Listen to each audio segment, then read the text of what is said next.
fellow baseball nuts, and a big warm welcome to episode 5 of the Jonny and Josh show. 5, of course, as in Channel 5.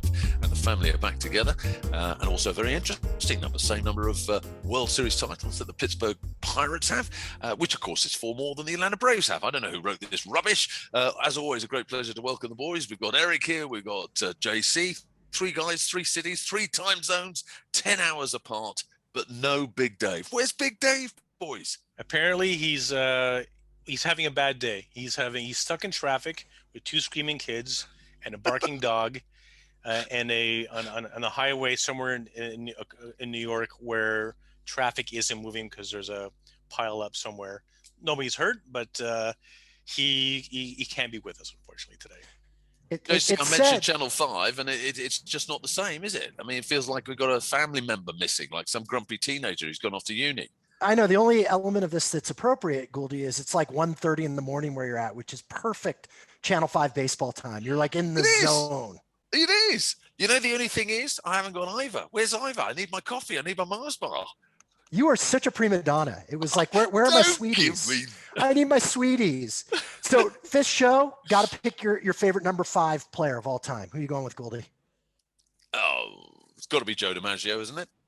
I mean, not just a great ball player, but the man was married to Marilyn Monroe. I mean, how lucky can one man get?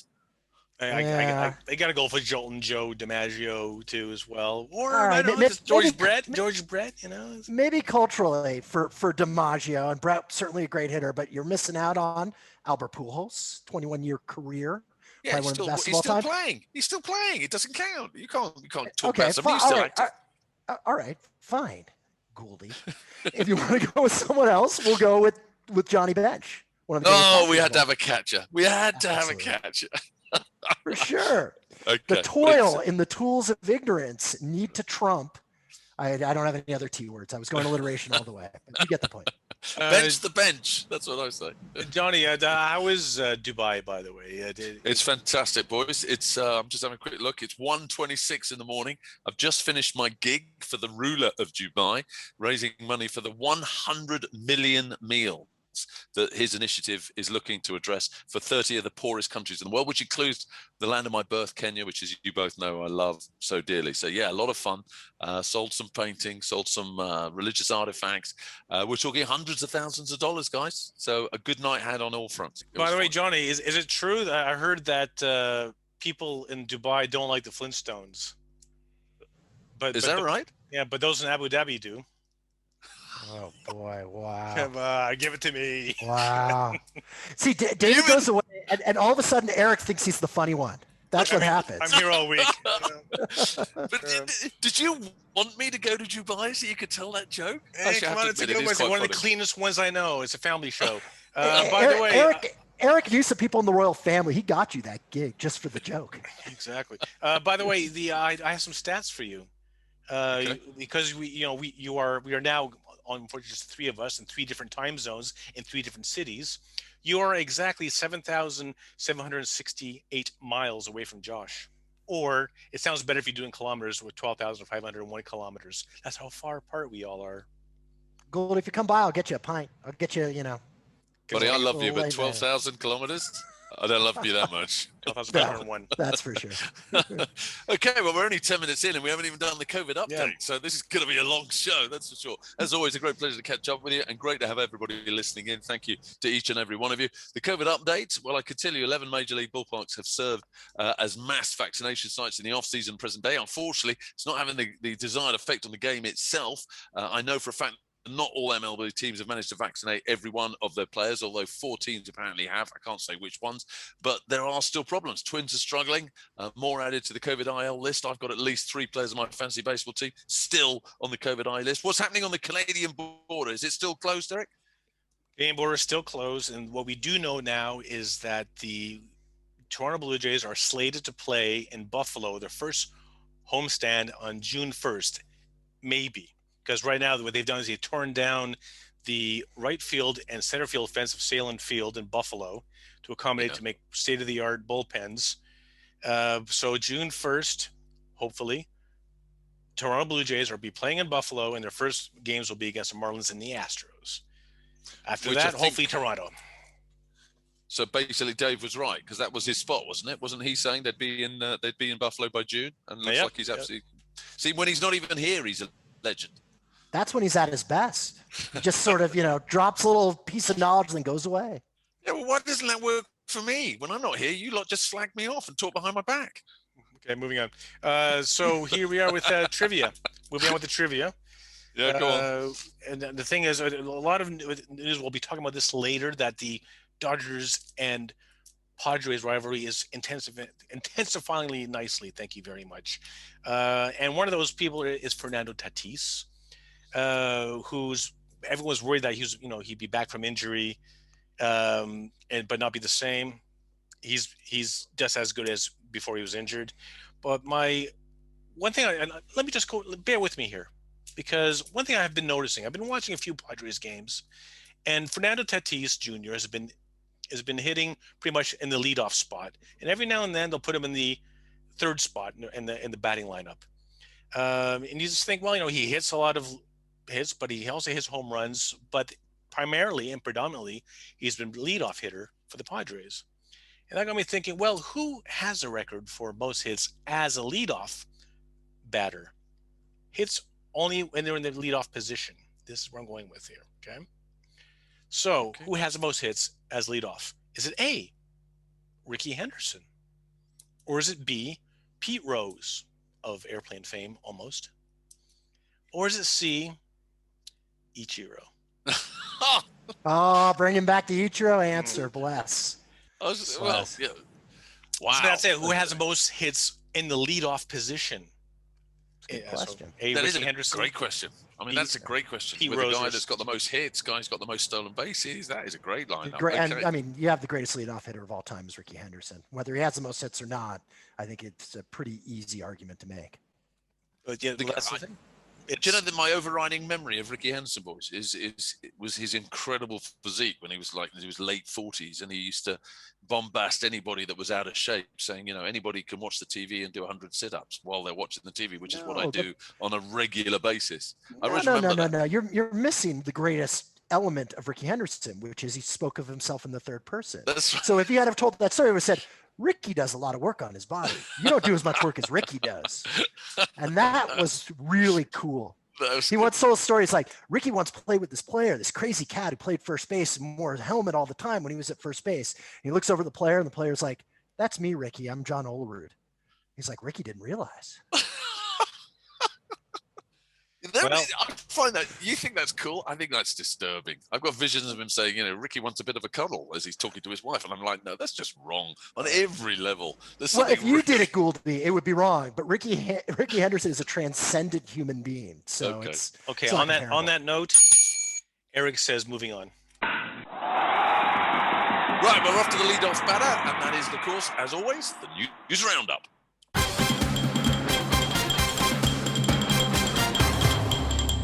So we've now moved the news, obviously, into this section and possibly the big news. And I know we touched on it last week, guys, the Padres-Dodgers rivalry. By Jove, is that intensifying? And is that the matchup that we all look forward to watching if you're a baseball neutral?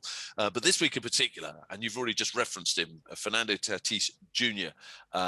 Is back. All those worries about his injuries. Well, I don't know why anybody who injured. He seems to be back and he seems to be even better. But it is an amazing stat, this, that Fernando Tatis Sr., I can't believe this, hit 2 grand slams in the same inning. 22 years to the day that Junior hit 2 home runs of his own. Now, he was only 3 months old when his dad hit the 2 grand slams in the same inning, not just the same game, in the same inning. My Jove, I wish I'd had Senior on my fantasy baseball team. I mean, you just got to love it. This is just baseball royalty, isn't it, JC? Yeah, absolutely. I mean, Fernando Tatis, the elder, didn't obviously have the career that we anticipate from Junior. But, I know us as a group often talk about what are the unbreakable records, and you talk about career wins for Cy Young and factors like that. But I've got to believe that Tatis Sr.'s 2 grand slams in 1 inning will never be surpassed. You're never going to have 3 grand slams in 1 inning. I know we're talking about Junior, but that has to be recognized as one of the unbreakable, maybe tied records, certainly, but unbreakable records, up there with like Johnny Vandermeer and back-to-back no-hitters. And you haven't even mentioned the streak. No one's going to get anywhere near to that. I honestly think that's more likely. That's more likely than 3 grand slams in an inning from a single player. Yeah, we're all bases have to be loaded again the third time around you're at bat. Right? Yeah. So. There is, and it hasn't been fully confirmed because it occurred so long ago. A player by the name of Josh DeVore, who allegedly stole 4 bases in 1 inning. And I think that's the record that may stand forever, right? Think about it, because you get on once and you steal 3 bases, then you have to get on again, steal again.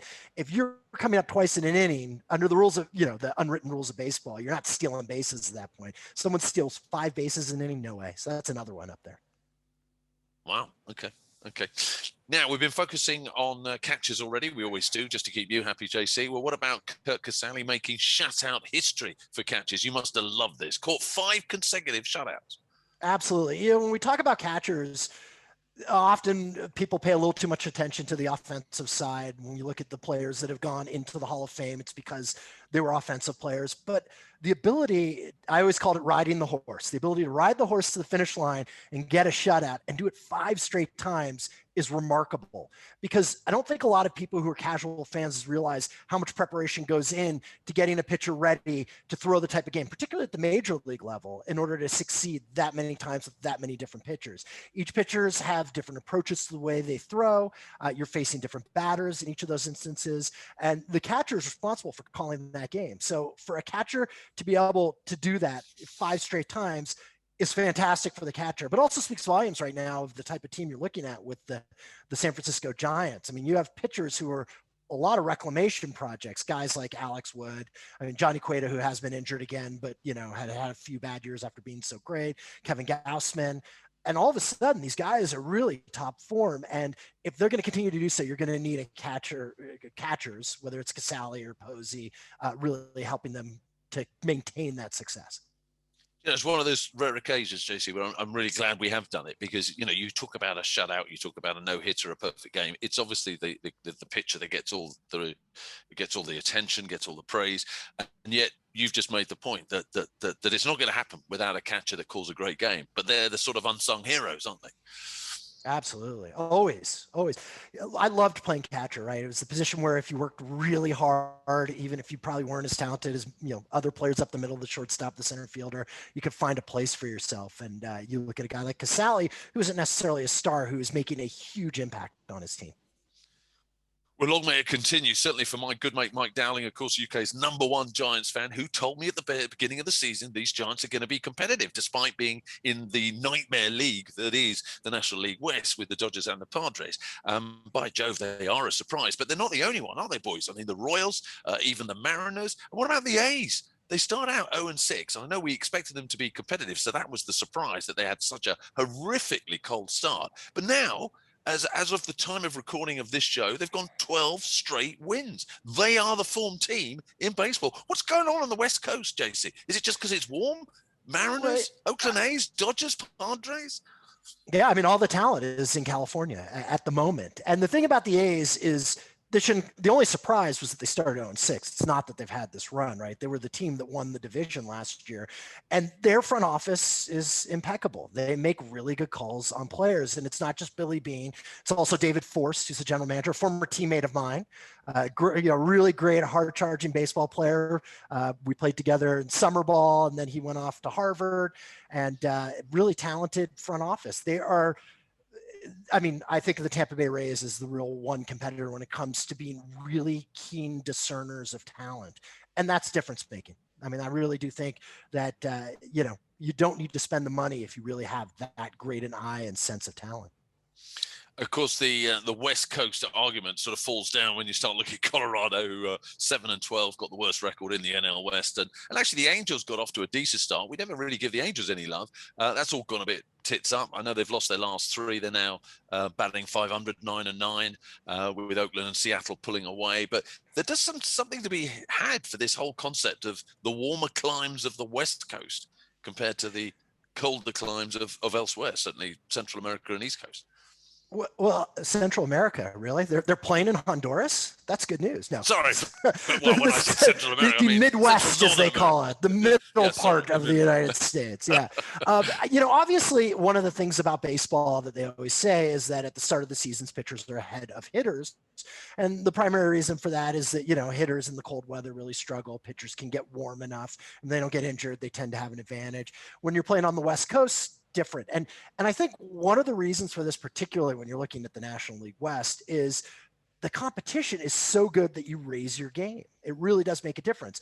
When you've got the Darvishes and the Musgroves on one side, and you got Walker Buehler and Trevor Bauer and Clayton Kershaw, and when you're looking at the Giants, you're like, okay, we got to raise our game too. And it changes your whole perception and approach to the game when you know from day one that your margin of error is so low. And so I think that some of this has to do with being in such a strong division. And then you get to play a team like Colorado or the Diamondbacks that allows you, when you have that attitude, to really do better than you might do under other circumstances.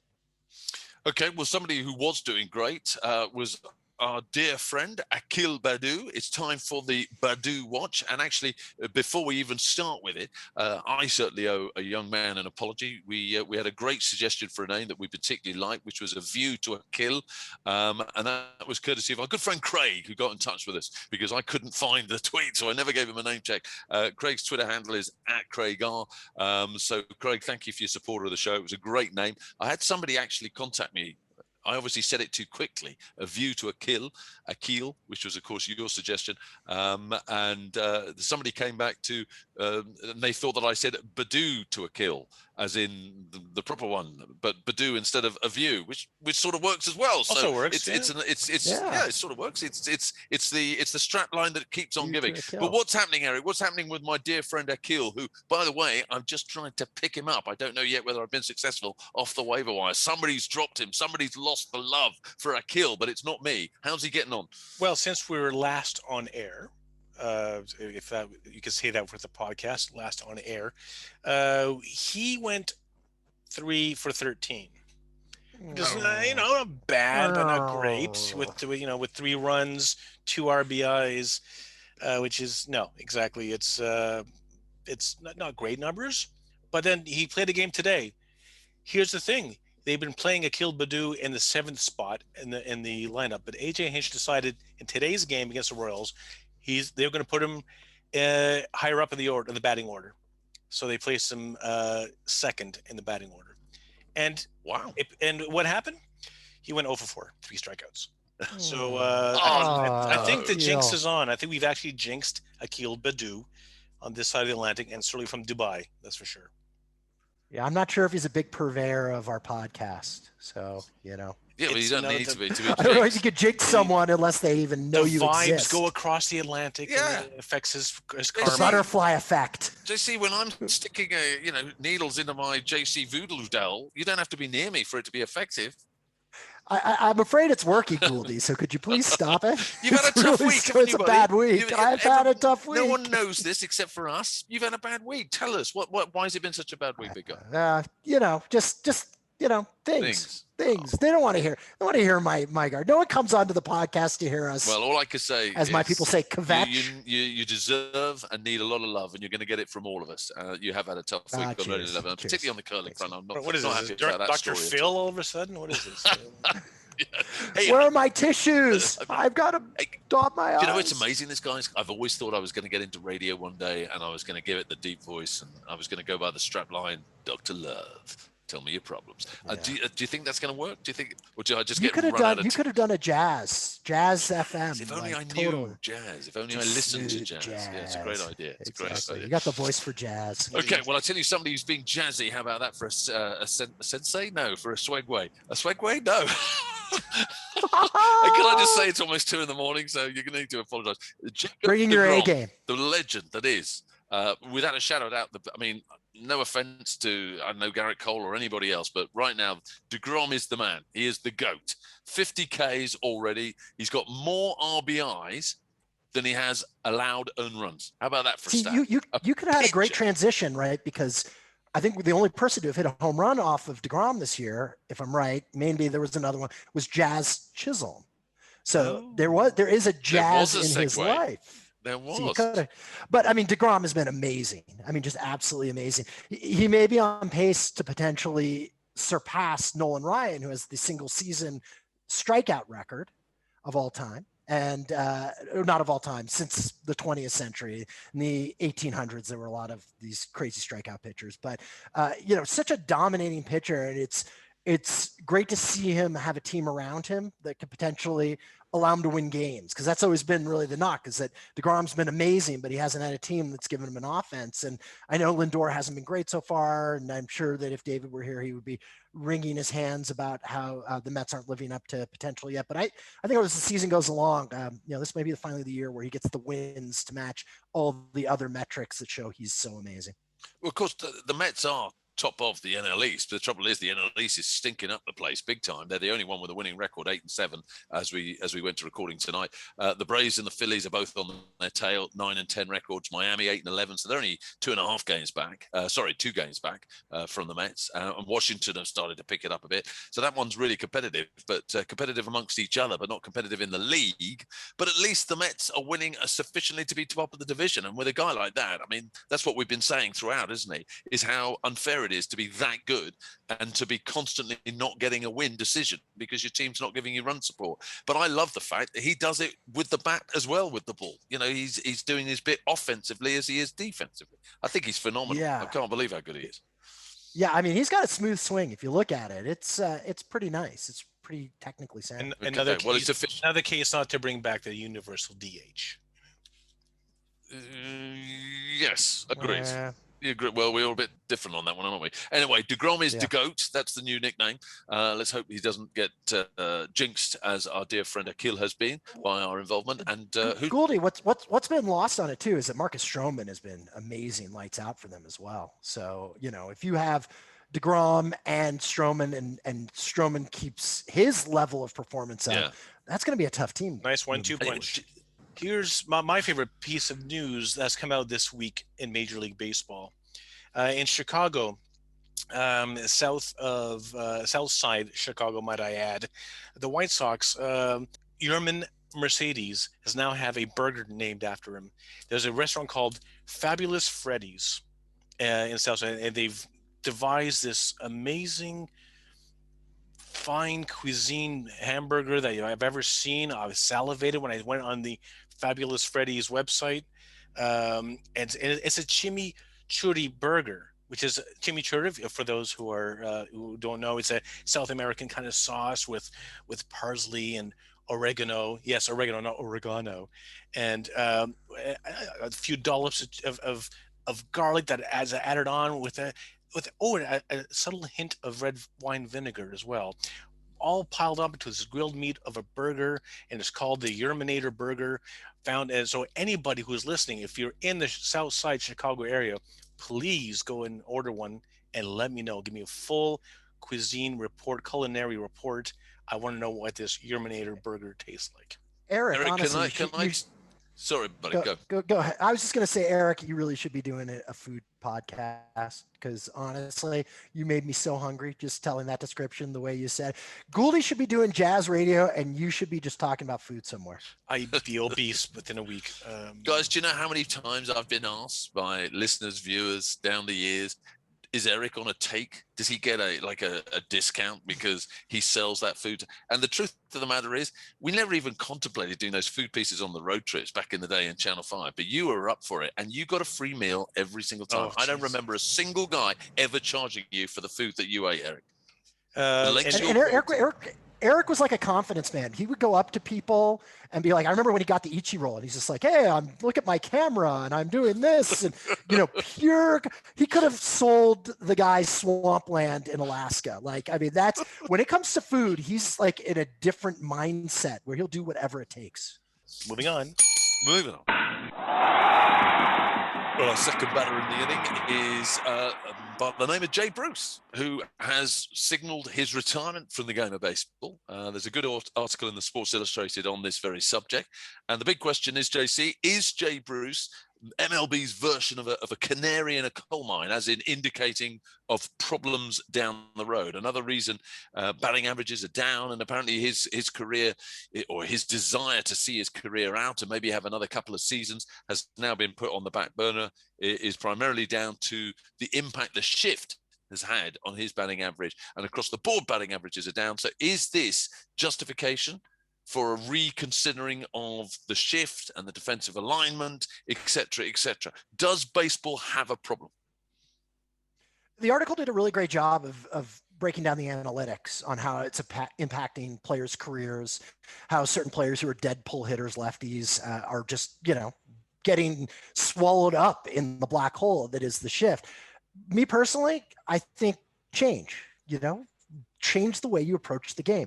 Baseball is a game of adjustments. And when people are wringing their hands and saying, well, let's not allow the game to change. Let's get away from any sort of new efforts to do things differently. No, when people come up with innovation, you need to innovate back. And there was a great quote on Twitter from Alex Wood, who's pitching for the San Francisco Giants right now, former Dodger, is having it's a bit of a resurgence. And what he said was, and this was the quote from the tweet, if you want to know why the game is changing, it's because hard work is no longer as big of an advantage as it used to be. It's more of a requirement to succeed / last than it is a separator. You have to innovate / take risks to gain an edge now. And I think Alex Wood is spot on with that description. Rather than trying to roll back the clock and change innovation, you need to come up with a way to counter innovation. I'm with you 100%. Sport should be dynamic. It should always be looking to develop, and just illegalizing something because they do it well, I just think it's ridiculous. It's a bit ironic because when it comes to pitchers, they are expected over the course of their career to make changes, right? You have these guys who come in as flamethrowers, and as their career develops, they need to learn a second pitch, a third pitch. They need to learn how to change speeds better. Their abilities change, so they have to change the way they act. But for some reason, we seem to think for hitters, if you're a dead pull left-handed hitter who's relied on launch angle to hit 30 home runs a year, and all of a sudden that doesn't work for you anymore because you're hitting 130 along with your 8 home runs, then learn how to go the other way. Change your swing, break it down, and redevelop. Yeah, absolutely. 100%. Well, moving on, one more thing before we close out this segment. Another one who's retiring, who announced his retirement this week, is Neil Walker. Now, Neil Walker, not a superstar, but handy in his day, had a few good seasons, 12 seasons in Major League Baseball. He's, at the age of 35, announced his retirement. Same kind of reason. He's felt that the game has evolved more than he can handle. He can't teach an old dog new tricks. But one thing he will be remembered for, in his not so illustrious career, but a handy career, is he's the only player who did a triple play that involved a 4-5-4 on your scorecard, meaning he caught the line drive, he threw to at second base, so second base. Yeah, he caught a line drive at second base, threw to third before the third, which is number 5, and then the third baseman threw back at him to second base before the runner came back. So the only player in Major League Baseball to do a 4-5-4 triple play was Neil Walker. Not unassisted, of course, but that's the beauty of baseball, right? That someone knows that someone has a log to be able to tell us that. That is just the anorak nature of baseball, that there's no statistic under the sun that hasn't been somehow memorialized so that later we can figure out whether it has or hasn't occurred. And those are my kind of people. Moving on. Okay, we move on to the third ballot. This isn't a big subject, guys, but I do want to get JC's thoughts on this. I sort of touched on it earlier doors, and it's the contrast between April, the first month of the season. We're almost at the end of that, the sort of middle of the summer and the dog days of August towards October. And obviously with the first month now ending, it is really interesting to look at some of the different hitters that have started really cold. I'm thinking someone like Lindor, with his new contract at the Mets. I think his batting average at the moment is about 204, so he's right on the Mendoza line. Or those that have started really hot, the likes of Justin Turner, not exactly a young man, out in LA with the Dodgers, batting average in his first month 379. Now, is it a coincidence? Lindor, New York Mets, East Coast, still pretty cold. Justin Turner, LA, Dodgers, West Coast, nice and warm. Is that the big factor, JC? What is it about why some start cold? You know, should I be panicking, for instance? If I've got Lindor and I've spent a fortune on him in my fantasy baseball team, should I be panicking? Should I be looking to trade and get rid of him? Or is it about it's a seasonal thing? I mean, I alluded to it a little earlier that to some extent that is a factor, that hitters do start a little slower in colder weathers. But I've talked about this for years since we were back on Channel 5, which is the concept of the regression to the mean, which is that if you give enough games and you give enough at bats, players will get to where they're meant to be. And sometimes you're just going to have a role early in the season, whenever you're seeing the ball well, you know, you're facing pitchers who just their style aligns a little better with your ability to get hits. There's just so many factors that really lead to success and failure in a short period. But if you are able to extend, and this is a beauty of baseball, right? 162 games, you get a proper reflection of a player's ability and performance. So my feeling about it is you shouldn't panic if you have Lindor, and you shouldn't think that all of a sudden Turner's going to be flirting with 400. It doesn't work that way. Is that you find your space, you find the player you are. Now it's all of that's possible, right? The players fall off the edge at a certain point in their career. There's a psychological piece. It's really huge to this, right? If you're struggling at the start of the year, it's sometimes hard to dig your way out of that hole. You start pressing more. And if you start off well, it gives you a little bit more of a padding, a little more confidence. But overall, give yourself some time. Yeah, it is interesting, isn't it? Because I think one player that always strikes me as a cold starter, but always incredibly hot in the second half, is Jose Ramirez. You know, obviously in Cleveland, which is a pretty cold place. And yet it doesn't seem to affect pitchers in the same way. I mean, you've just been talking early doors about the 1-2 punch with the Mets, you know, DeGrom and Stroman. And it's pretty damn cold there, but it doesn't affect their performance. They're still playing fantastically well. So is this a hitter thing rather than a baseball thing? I do think so, because I think with hitters, right, you're in the field, you're getting cold, then you come in and you're swinging a bat in cold weather. You may not have warmed up, especially if you haven't had a lot of plays in the field. So it's easier to sort of slow down your bat. Whereas with pitchers, right, you get your warm-up pitches, you're going through a process that is the same. There's a consistency to the way you're approaching how you're doing things that make it easier for you to repeat in a way that's different from hitters. Great stuff, JC. Well, we'll revisit this perhaps during the dog days of August, which certainly from a fancy perspective is always the nightmare month for me. I do struggle, so it's good to know the players are struggling. I think it's the start of the year too, because you panic. There is no one who tilts more, anyone who knows anything about poker terms, than you. Well, someone goes back, like, I got to get rid of him. I need someone new. And then at the end of the season, you're like actually doing okay. And then you're like, I'm brilliant. I'm going to figure out how to, win this whole thing. And neither of those concepts for you work. But I think you're talking about the Johnny Gould pre-double title winning champion year. And moving on again. The post. Where's the waffle? Get the waffle. I got my money rule. I'm trying to do a waffle-free show here. Let's go. Moving on. Right, let's move on. 7th inning stretch, and I'm certainly giving it that because it's 2 a.m. I don't know if I've mentioned that. And over to you, Erik. Baseball book of the week. No, today is just going to be baseball pop culture, and I'm going to do a special COVID and pop culture, and not try to bring the whole show down, and not try to make it too serious, but not try to make fun of COVID either at the same time, because I thought I'd just take this opportunity to reflect on a year of COVID, and not many. I don't think you guys know this, but I'm feeling a little rough today, because I had my second Pfizer jab, and I'm still feeling the effects of it. Luckily, all it feels like right now is that I'm irritable and groggy, which is I'm like that anyways on this show with you guys anyway, right? So it just feels like a major hangover at the moment, the way I feel right now, and I'm surprised I'm able to soldier on to do this podcast, because that's the kind of guy. Honestly, boohoo! When I had my second jab, I went and curled and had one of my best games of the season. Seriously, like, you're a gamer, step it up. Because you're exactly. Suck it up. You do the same thing, Gouldy. I mean, we got to deal with Erik here. I'm not complaining. This is the worst I feel. Trust me. It's like I think I should. What does this have to do with pop culture? Let's get to the. I should get a medal for dealing with you guys. You're the ones extending this segment, not me. Now, I just thought we'd reflect on people we've lost. That's connected with baseball.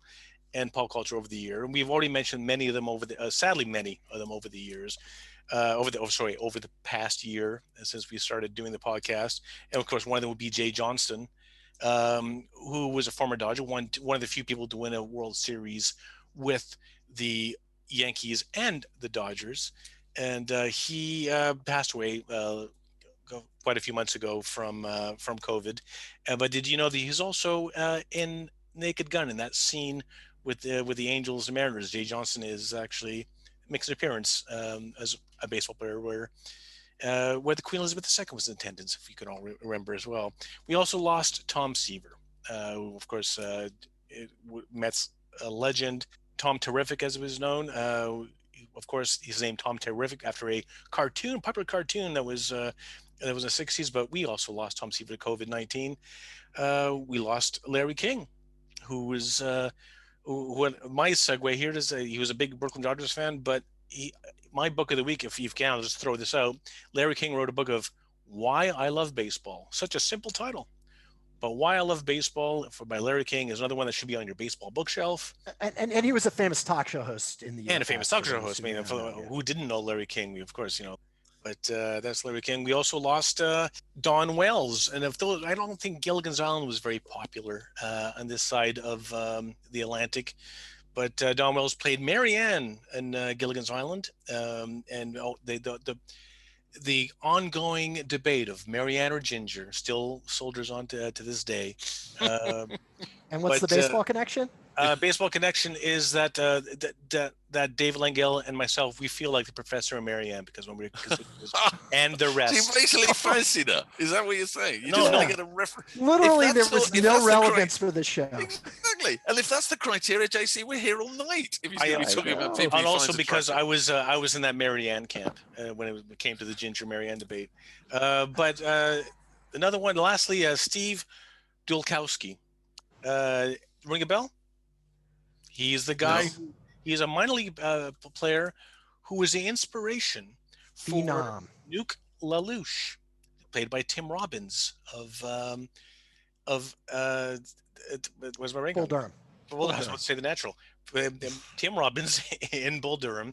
Bull Durham. Yeah. His inspiration was for his Nuke LaLoosh character was Steve Dulkowski, who was also the inspiration for Brendan Fraser's character in The Scout. Well, Dulkowski, though, never made it back to the major leagues, or if he did, it was very brief. He just had amazing speed with zero accuracy and wasn't quite the character that Nuke LaLoosh, the Tim Robbins character, was. But and I'm assuming also he didn't wear women's underwear whilst pitching. He didn't have a suspender belt. Maybe. I mean, we don't know. We don't know. Okay. Don't besmirch his good name. We lost him exactly a year ago today. He was one of the first victims of when the COVID started rearing its ugly head. And lastly, one thing I just want to get out on a more serious note as well. Well, we lost Hank Aaron a few weeks ago, but not because of COVID, but there was vicious rumors circulating after because Hank Aaron died about 2 weeks after he got his first COVID vaccine, and and his death had nothing to do with his jab.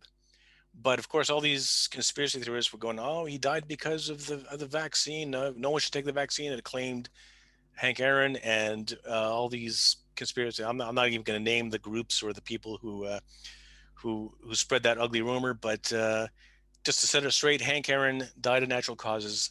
He actually took the jab just to inspire the Black community in Fulton County and Georgia to take the jab as well, because the Black community was a little apprehensive at first, and then he wanted to be the spokesperson, and then sadly, just unrelated, he died a few weeks later. And that sort of ends my 7th inning stretch. That was depressing. Well, I was going to say, it's a pretty sad 7th inning stretch, which is normally an upbeat part of the show. Well, we'll remember them all with great love, and I'm glad you finished off with we don't bring you on the show. Exactly. Yeah. Now we misunderstood David, right? his reason for being here, JC. One final thing. Another person we lost, unrelated to baseball, David Prowse, Darth Vader, was claimed by COVID earlier this year as well. So moving on, how to segue back to a cheery way back to the show. Let's use trivia, shall we? Sure. We're too depressed to care. Oh my God. All these lovely people now, we've isn't it? lost. I know. Tom, terrific. Could you just give me a moment? I'm just going to go off and sit down for a couple of minutes. Yeah. Need to catch my breath. Well, hopefully the pandemic is behind us and we'll be back to normality come playoff time. Let's see. But moving on back to the trivia question that I posed earlier. Now we did talk about Fernando Tatis earlier. Now that the Padres are playing around with him being the leadoff batter and all that. But which of these three players hit the most base hits when playing in the leadoff position? Was it A, Ricky Henderson? Was it B, Pete Rose? Or was it C, Ichiro? Well, I don't think it's Ichiro because as great as his career was, and he did get over 3,000 hits, he didn't play as long as the other two in the bigs. I'm gonna go with Ricky Henderson, just because he was the greatest leadoff hitter. I know Rose batted in a number of other locations. He did bat leadoff quite a bit, but a lot of other locations. It's a tough one, right? Because he had so many hits that it's possible that he got it. But I'll go with Ricky and give Goldie Rose. Okay, well, I'll take Rose. I'm going to maintain that that Ichiro did play pretty much every game in the leadoff position. That helps your. No, that is true, but his career was fewer seasons than the other. Okay, so what were your final answers? What were your final answers again? Yeah, I'll go with Rose just simply because he was the hits leader, but I'm aware that he didn't always play leadoff, so that might have a big impact. But I personally, I think probably Josh is right, but I'll go with Pete Rose. It's got to be Ichiro the way Eric's acting. Because I'm including his Japanese hits too. No, I'm kidding. Oh yeah, if you do that. Right. All right, here are the answers. All right, so in no particular order, because I like doing them in no particular order because it causes tension. Pete Rose had 2,924 hits in the leadoff position. Wow. Okay. Wow. I'm feeling good for you, Goldie. Ichiro had 2,529. Yeah. Okay, good. Second, so at least well deduced. Yeah, as long as I got that one. Ricky Henderson, 3,020. So it's just. Oh, that feels good, Goldie. 96 feels more. good. Okay, well, let's move on swiftly. We've got the mailbag. As always, it's great to get in touch with the show. We do want to hear from you. We've got our Facebook, Jonny and Josh Show. Got our Facebook site, so do subscribe to that. And obviously in Twitter at Jonny and Josh. We do want to hear from you. Point down. And it's down below, is it? Okay, there we go. There's subscribers over there, and then the like down here. Yeah. Okay, we need you to subscribe. We need you to like. I've no idea what any of that means. It's all social media. I'll tell you who has got in touch, and that's Andy Hart at AJ Hart. Thank you for getting in touch, Andy. We were talking about the Yankees and stinking up. Why the Yankees, bottom of the division? And his tweet was poor defense, under average all around the infield, lineup full of home run hitters that aren't hitting any home runs, home run or strikeout approach at the plate, only one reliable starting pitcher going deep into games, which is obviously Coley. Is that pretty much sums it up? JC, do you feel Andy's nailed it? I mean, going back to regression to the mean, I think they're going to be better as the season goes along. I do worry about their pitching. They really are relying on guys like, Corey Kluber, who were going to be a question mark coming into the season. So they're going to need to figure out their pitching. I think the hitting will come around. But we should talk about the Boston Red Sox because that team has been one of the surprise packages. Not to me, although I did say that the old Red Sox fan in me expected them to fall apart, but they have been a much better team than expected. Any other social media posts that you've spotted, JC? Yeah, I wanted to just give a shout out to Tom Millen. That's at T_Millen, I think it's MILEN. Tom, if I got it wrong, let me know. He's asking us, what's happening with the Royals? We don't give them any love, and they deserve a tremendous amount of love. And I just want to personally give a shout out to the Royals. I used to work representing baseball players. I was an agent for a number of years, and he was the one general manager who I ever got to spend any reasonable amount of time with. Usually, when I was negotiating contracts, it'd be people a couple levels below. I wasn't representing Jacob deGrom. And Dade Moore is just a fantastic human being, and his whole organization sort of has that approach. And you saw in this offseason when they gave a contract to Salvador Perez, who most people thought it was way outside of market value, but it was because of what he had meant to the team and that he deserved to be paid for that. Something that you don't see teams do. It tends to be far more Machiavellian. And the fact that they did that, and you get Carlos Santana, who I really think is one of those underrated baseball players, doesn't hit for average, but walks a ton, home runs, and just seems to be a real team guy. They understand how to build a team. I don't know if they're the same type of talent evaluator we're talking about the A's and the Rays, but there is a cohesiveness and a family element to that really should make anyone want to root for that team. So I'm happy that the Royals were brought up. Tom, thank you for bringing them up. And also the best barbecue ballpark food in Major League Baseball. Oh my God, the burnt ends and the oh my God. Do you remember when we had the pulled pork sandwiches in Kauffman Stadium? Oh my God. Yeah, well, I have to say, of all the ballparks we went to, and maybe that's what we do next, because I was trying to work it out. I mean, I've been to about 21. How many of you guys been to? I've never counted, but really high. Yeah.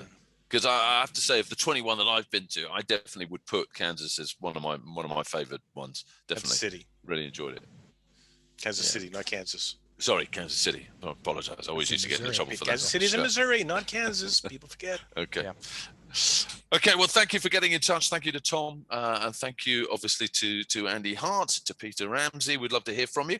And don't forget, we've got other podcasts in the stable that is Ted Fred. If you're into your fantasy, and it's not just fantasy, it's baseball, then do join me and James Holden, the fantasy baseball legend, Mr. Holden, in the best seats in the house behind home plate. That's at BHP Pod on Twitter.